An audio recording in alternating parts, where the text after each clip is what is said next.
Bonjour à tous, je me retrouve pour la première vidéo de l'année et je suis très heureuse de vous retrouver ici dans ma cuisine pour cette nouvelle gourmandise. Tout d'abord, je lève mon verre à cette nouvelle année et je vous souhaite mes meilleurs vœux pour l'année à venir. Que 2023 vous apporte tout ce dont vous rêvez, l'amour de vos proches, tout, ainsi que la santé, le bonheur et surtout la gourmandise. Donc, à 2023, à vous, mes abonnés, mes fidèles, merci beaucoup. Continuez à partager la chaîne et n'hésitez pas à revenir vers moi pour tout renseignement ou même retour de recettes avec grand plaisir, je vous répondrai. Je vous souhaite une très belle année 2023 et pour accompagner ce magnifique verre de vin, je vous propose donc une recette de galettes. Et bien entendu, une nouvelle recette. On a déjà fait la galette traditionnelle, on a fait la galette dunkerquoise qui ressemblait fortement à une trobézienne l'année dernière. Et cette fois-ci, je vous propose la brioche des rois. Santé! Donc je vous rassure, la recette de la brioche des rois est réalisable quelle que soit la génération de votre Thermomix. Et en plus, il s'agit d'une recette cookie doux. Donc vous pouvez toutes et tous la réaliser. Alors brioche des rois, pourquoi? Pour changer, donc on est bien entendu sur une pâte levée. Et en plus, elle sera roulée. Donc, une petite nouveauté. La recette commence ici avec 400 g de farine. Alors, dès le départ, je suis obligée de faire une modification. Je vous explique. Mon petit carré de levure sort du congélateur. Dans cette recette-là, ils estiment qu'elle est fraîche. Je vous explique parce qu'on commence par mettre de la farine dans le bol, puis la levure, le lait et les œufs. Donc, moi, je vais commencer par mettre les 100 g de lait, tout simplement. Ça me permet de vous donner la variante puisque vous pouvez également être confronté à la même situation que moi. Voilà, 100 g de lait. Je mets mon demi-cube de levure fraîche à l'intérieur. Je viens mettre le couvercle avec le gobelet. Je mets ma recette en attente. Et je viens ici programmer tout simplement 2 minutes à 37 degrés. Ce qui est important, c'est les 37 degrés. D'accord? Et j'enclenche à la vitesse 1.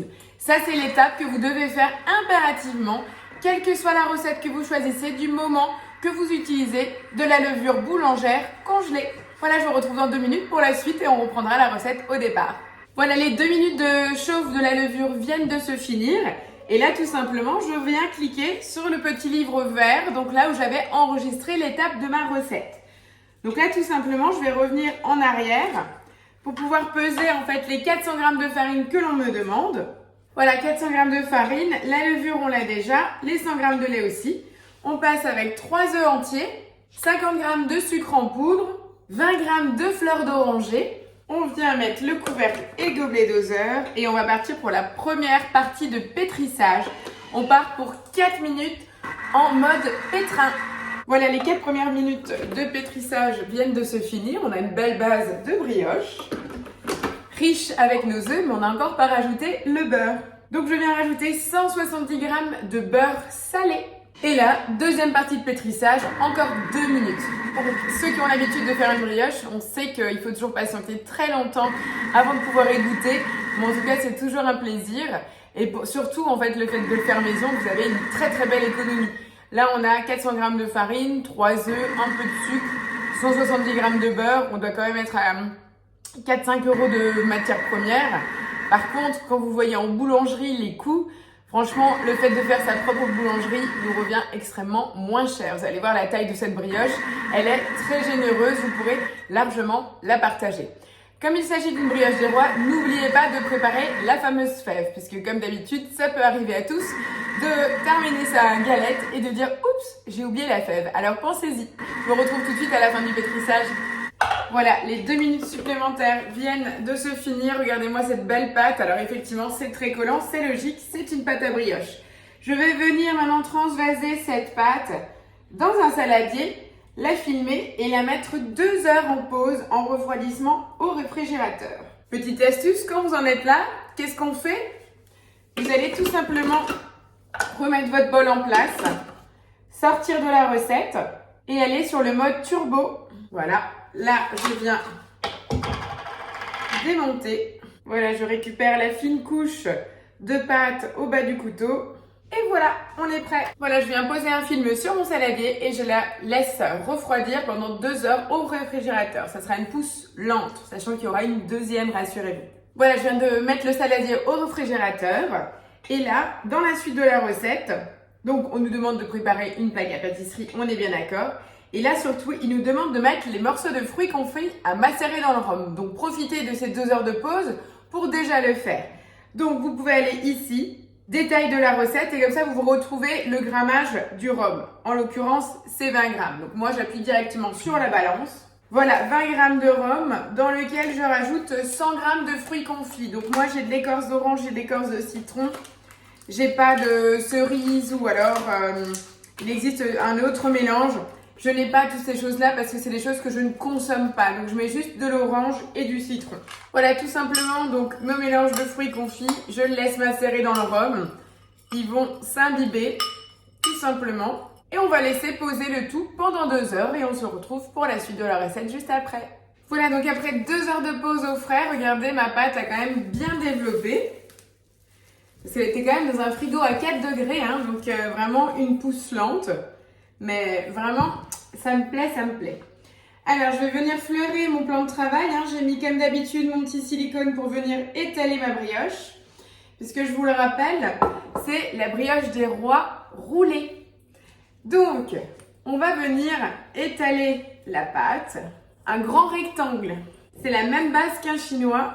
Voilà. Alors, je viens récupérer le max de matière. Donc, je vais déjà dégazer en totalité ma pâte. Je vais légèrement fariner. Voilà, une fois que j'ai totalement dégazé ma pâte, je viens la replier.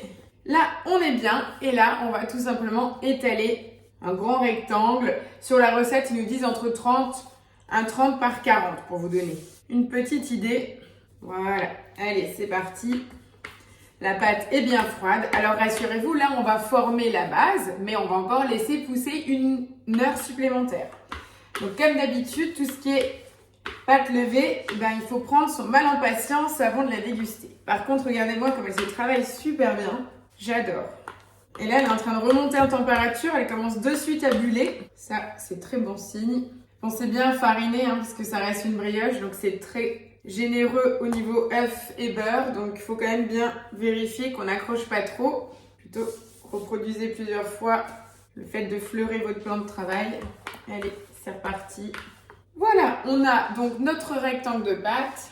Voilà, on a donc le rectangle, je vous ai mis plus près. Je viens maintenant renverser l'ensemble de mes fruits secs qui ont donc macéré pendant 2 heures dans le rhum. On a également la petite fève, donc c'est mon petit TM6. Je vais tout de suite le mettre dedans et là, on va venir rouler. Voilà, je décolle tout doucement et on va faire un gros boudin. Donc on ne verra plus la fève, rassurez-vous. On va rouler, rouler, rouler, rouler. Voilà, une fois qu'on en est là, on prépare une plaque avec une feuille de papier cuisson sur le dessus et une spatule pour venir trancher. Je vous retrouve de suite. Voilà, donc j'ai ma plaque à trous, recouverte juste d'une feuille de papier cuisson. J'ai juste pris ça. Si vous avez un moule à manquer suffisamment grand, rien ne vous empêche de le mettre dans ce moule pour qu'il soit bien rond. Là, j'ai pris mon couteau en plastique qui me permet de trancher sur mon silicone sans l'abîmer.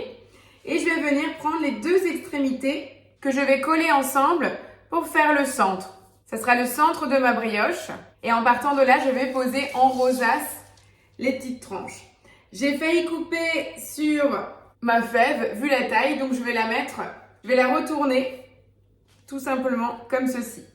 Donc, par rapport aux tranches, vous retirez vos tranches comme ça, mais je les pose ainsi sur ma plaque. Vous n'avez pas besoin de les coller parce que là, on a quand même un beau volume. Vous pouvez laisser de la marge.